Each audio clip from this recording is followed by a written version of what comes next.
আরবিতে লেখা বিভিন্ন ধরনের টাইলস, যেমন মাশাআল্লাহ, আয়াতুল কুরসি, আল্লাহু আকবার, লা ইলাহা ইল্লাল্লাহ, মুহাম্মাদুর রাসূলুল্লাহ বাড়ির দেওয়ালে লাগানো যাবে কি না, আর এর কোনো ফজিলত আছে কি না, যাবে না। কিসের জন্য লাগাচ্ছেন? তিনটি অবস্থা হইতে পারে। একটি অবস্থা হচ্ছে যে বাড়িতে যাতে করে রহমত বরকত হয়, হ্যাঁ, আর অনিষ্ট থেকে বাড়ি যেন সুরক্ষিত হেফাজতে থাকে, তাহলে এটি তাবিজের মতো, তাবিজ ঝোলানোর মতো। আর তাবিজ ঝোলানো জায়েজ নয়, হারাম। যদিও কোরআনের আয়াত দিয়ে আল্লাহর নাম দিয়ে, তবু তাবিজ ঝোলানো জায়েজ নয়, না জায়েজ কাজ তাহলে এটি। আর একটি উদ্দেশ্য হচ্ছে বাড়ি সাজানো। এইসব প্লেট দিয়ে কি করো, সেগুলো আপনি দেয়ালে ঝুলিয়ে রাখেন অথবা টাইলসে যাই করেন।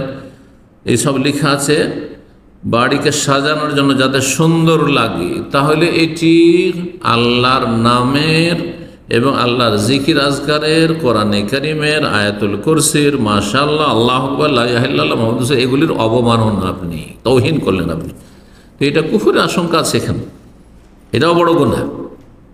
তাহলে দুটোই জায়েজ নয়। সাধারণত এই দুটো উদ্দেশ্যে মানুষ এরকম করে থাকে।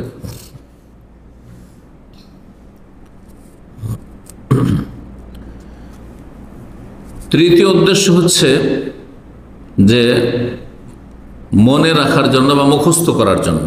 যদি কারো মুখস্থ না থাকে, বাচ্চাদের মুখস্থ করানোর জন্য হয়, স্মরণ করার জন্য, যাতে স্মরণ হয় যে আয়াতুল কুরসিটা পড়তে হবে, তাহলে ওলামারা জায়েজ বলে। কিন্তু সাধারণত এরকম উদ্দেশ্য থাকে না, প্রথম দুটি উদ্দেশ্য থাকে, সুতরাং এইরকম কাজ করা জায়েজ নয়।